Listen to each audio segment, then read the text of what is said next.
آپ نے فکر نہیں کرنی, آپ آرام سکون سے جائیے. اب بات کر لیتے ہیں جی عائشہ گل الئی کے حوالے سے. عائشہ گل الئی بڑی کنٹروورشل رہی ہیں. عائشہ گل الئی پی ٹی آئی سے رہی ہیں, اور آپ کو پتا بھی ہے کہ عمران خان کے ساتھ ان کا سکینڈل بھی آیا تھا, بالکل اسی طرح جیسے ریحام خان نے ان کے خلاف کتاب لکھی تھی, ہاجرہ خان نے کتاب لکھی تھی. تو عائشہ گل الئی نے بھی کہا تھا کہ عمران خان جو ہے وہ مجھے گندے میسیجز کرتا ہے. یہاں تک کہ عائشہ گل الئی نے یہ بھی کہا تھا کہ میرے ساتھ اگر کمرے میں ان کو بند کر دیا جائے تو 5 منٹ کے اندر میں بتاؤں گی کہ عمران خان کیا چیز ہے. اور اس کے بعد یہ کافی کنٹروورشل ہو گئی تھی. اب ظاہری بات ہے پی ٹی آئی کا حصہ رہی ہیں, اندر کی خفیہ باتیں جانتی ہیں. انہوں نے بتایا کہ کس طرح سے جو غلیظ عورتیں ہوتی ہیں, جو داشتائیں ہوتی ہیں, ان کو شرافت کا لبادہ اڑا کر کس طرح سے دھرنوں کے اندر لایا جاتا ہے اور کیا کچھ کیا جاتا ہے. اندر کی کہانی سنیے عائشہ گل الئی کی زبانی. آپ ان کی ویڈیوز موجود ہیں, انہوں نے مفت پارلر, بیوٹی پارلر سہولیات کا انتظام کیا ہوتا ہے خواتین کے لیے کہ وہ بناؤ سکھار کریں مفت میں, اور تاکہ اس سے پھر لڑکے آئیں, پھر وہ رش جو ہے وہ ان کے دھرنوں اور جلسوں میں بڑھے. اور جو پروفیشنل ڈانسر عورتوں کو یہ لے کر آتے ہیں, پی ٹی آئی کرائے پر لے کر آتے ہیں, اور وہ جو ہے وہ شریفوں کی بھیس میں لے کر آتے ہیں. جو پروفیشنل ڈانسر عورتیں ہیں ان کو شریفوں کے بھیس میں لے کر آتے ہیں, خواتین کے بیچ میں بٹھاتے ہیں. پھر جب وہ ڈانس شروع کرتی ہیں تو پھر آپ کو پتا ہے کہ پھر وہ شریف خواتین بھی ان کو دے کر ڈانس کرنا شروع کر دیتی ہیں. معذرت چاہتی ہوں, میں لگی ہوں گندی گندی گالیاں نکالنے. جسے کہتے ہیں نا کہ اصل کسی کتے کا بچہ اگر آپ دیکھنا چاہتے ہیں تو وہ ہے جی یہ شخص, یہ ٹنڈ والا آدمی, جو گھٹیا آدمی ہے, پاکستان کے خلاف, ریاست کے خلاف بدترین پروپیگنڈا کرتا ہے. کبھی کموڈ کے اندر بیٹھ کے ویڈیو بناتا ہے. یہ گنجا جس کے سر پہ آج تک بال نہیں آ سکے, کاش یہ اتنا غور اپنے سر کے بالوں کے لیے کرتا. امریکہ میں بیٹھ کر پاکستان کے خلاف بھونکتا ہے. ابھی آپ کو پتا ہے کہ 2 دن پہلے نون لیگ نے اپنا ایک جلسہ کیا, اور جلسہ کیا سیالکوٹ میں, اور سیالکوٹ کے اندر تاریخی کراؤڈ جمع ہوا. میرا تعلق سیالکوٹ سے, میں سیالکوٹ کی ایک ایک گلی, ایک ایک سڑک, ایک ایک کوچے سے واقف ہوں. پورے سیالکوٹی وہاں پر آئے.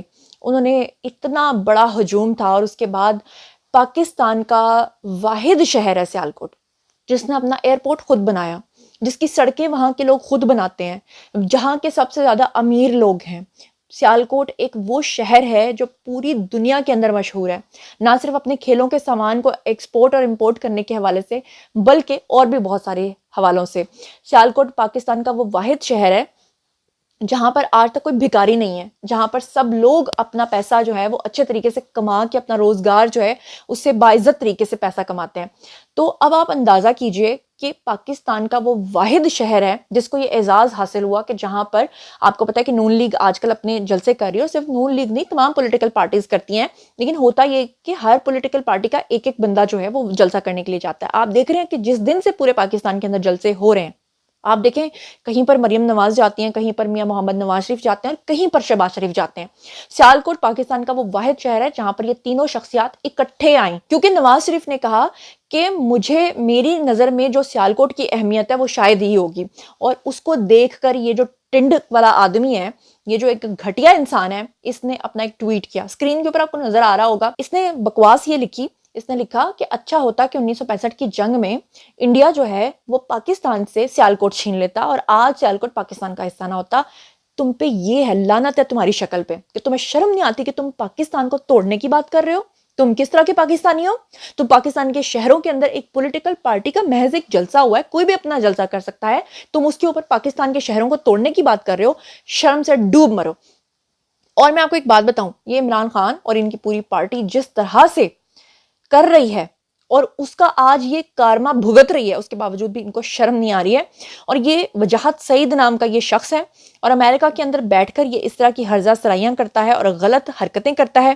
ایسے نمک حراموں کے اوپر آپ بھی لعنت بھیجیے, میں بھی لعنت بھیج رہی ہوں. اور یہ جو دوسرا گھٹیا شخص ہے موعید پیرزادہ, یہ کیا بکواس لکھتا ہے؟ یہ لکھتا ہے کہ میرے والد کسی اچھے مغربی ملک میں کیوں نہیں ہجرت کر گئے, مجھے کیوں ایسے ملک میں پیدا کیا جس کا کوئی مستقبل اور پہچان ہی نہیں. تو پھر یہ وہ اپنے والد سے پوچھئے نا کہ وہ پیدا کرنے کے لیے پاکستان کیوں آئے, انہوں نے آپ جیسے گندے کیڑے کو پاکستان کے اندر پیدا کیوں کیا.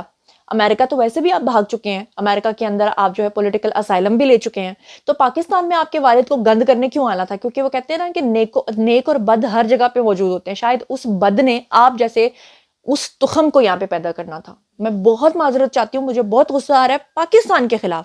اگر کوئی ایسی بکواس کرتا ہے امریکہ میں بیٹھ کے ان کے ٹکڑوں پہ پل کے, میں برداشت نہیں کروں گی. ایک اور بڑی خبر آپ کے ساتھ شیئر کرنا چاہتی ہوں, وہ یہ ہے کہ آپ کو کافی دنوں سے میں بتا رہی تھی کہ یہ جو گھٹیا قسم کے یوٹیوبرز اور نام نہاد صحافی بیٹھے ہوئے ہیں اور بیٹھ کر جھوٹ بولتے ہیں اور سارا دن آپ کو بنا ایویڈنس کے خبریں دیتے ہیں. اس کے بعد ایف آئی اے نے ان کے اوپر مقدمہ درج کیا اور سپریم کورٹ نے ان کو طلب کیا. اس کے بعد ان کی چیخیں نکلنے لگیں, لیکن جسٹس قاضی فائز عیسیٰ نے جناب جی اب ایک بڑا فیصلہ کیا ہے. فیصلہ انہوں نے یہ کیا ہے کہ سپریم کورٹ نے ایف آئی اے کی جانب سے صحافیوں اور ججز پر تنقید کے باعث بھیجے گئے نوٹسز کو واپس لینے کا حکم دے دیا ہے. فتوے دینے والوں سے بدتر اور منفی سوچ کسی کی نہیں, یہ ازدہے بن چکے ہیں اور نفرت پھیلاتے ہیں, قبرستانوں تک نہیں چھوڑتے, یہ کہا ہے جی جسٹس قاضی فائز عیسیٰ نے. تو خیر اگر یہ واپس لینے کی بات کی جا رہی ہے تو میں اسے ایگری بالکل بھی نہیں کروں گی.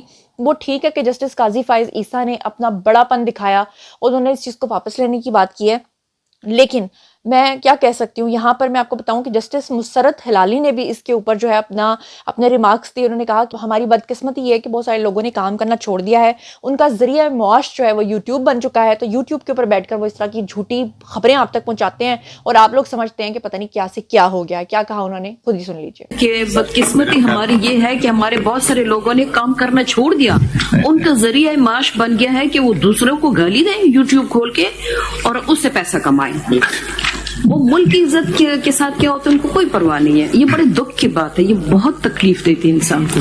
بات کر لیتے ہیں جی صنم جاوید کی, جو کہ ایک اپنی طرف سے وہ کیا بنی ہوئی تھی اور ان کو لگ رہا تھا کہ پتہ نہیں میں پی ٹی آئی کے دھرنوں میں رات کے 2:30 بجے تک بیٹھتی ہوں اور جو پرفارمنس میں وہاں دیتی ہوں اسی پرفارمنس کے بہاف پہ مجھے جو ہے وہ ٹکٹ مل جائے گا. اور پھر کس طرح سے ان کے والد نے پہلے خود اپنی بیٹی کو کنڈیم کیا, کہا کہ میری بیٹی غلط راستے پہ چل رہی تھی, اور جیسے ہی رال ٹپکی یہ سن کر کہ جی میری بیٹی کو ٹکٹ مل جائے گا اور میری بیٹی جو ہے مریم نواز بننے میں کامیاب ہو جائے گی, تو اس کے بعد پھر سے ریاست کے خلاف بدترین پروپیگنڈا شروع کر دیا.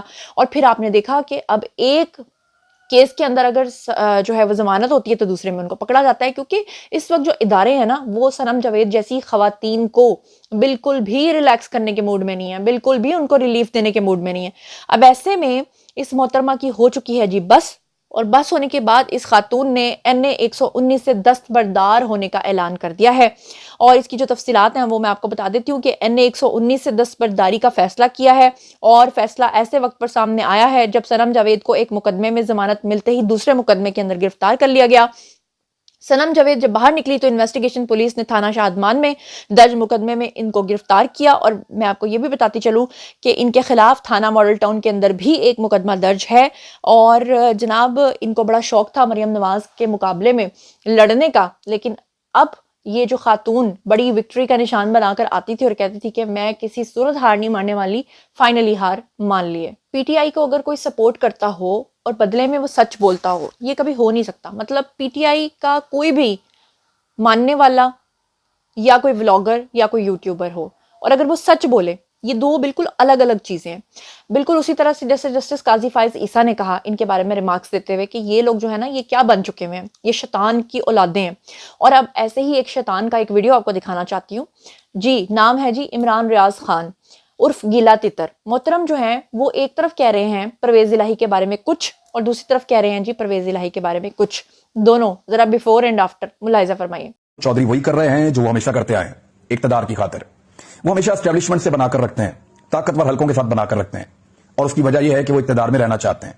ذرا آپ ان کا ٹریک ریکارڈ دیکھ لیں پیچھے سے اٹھا کر. اب تک صرف PMLN کا ایک ایسا دور تھا جس میں وہ اقتدار کا حصہ نہیں تھے, اور اس دور میں بھی انہوں نے کیا کچھ کیا وہ میں آپ کو سارا کچھ بتا دیتا ہوں. اور چودھری برادران کے بارے میں بہت ساری سٹوریز ہیں. ایک تو انہوں نے خطاب کیا, ان کی قریبی ساتھیوں کا ان کا اجلاس ہوا, کمیٹی ان کی بیٹھی, فیصلہ یہ کیا کہ پرویز الہی ان کے امیدوار ہوں گے وزیر اعلیٰ پنجاب کے لیے, اور اس کی دوبارہ توثیق کر دی گئی ہے.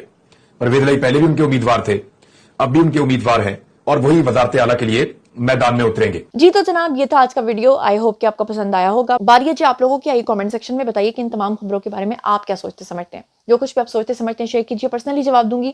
مزید خبریں, ولاگز, انٹرویوز اور سیاسی تجزیے جاننے کے لیے میرے ساتھ کنیکٹڈ رہنا ہرگز مت بھولیے گا. چینل کو سبسکرائب کر لیجیے گا. اپنا بہت خیال رکھیے گا. اللہ نے کے بان.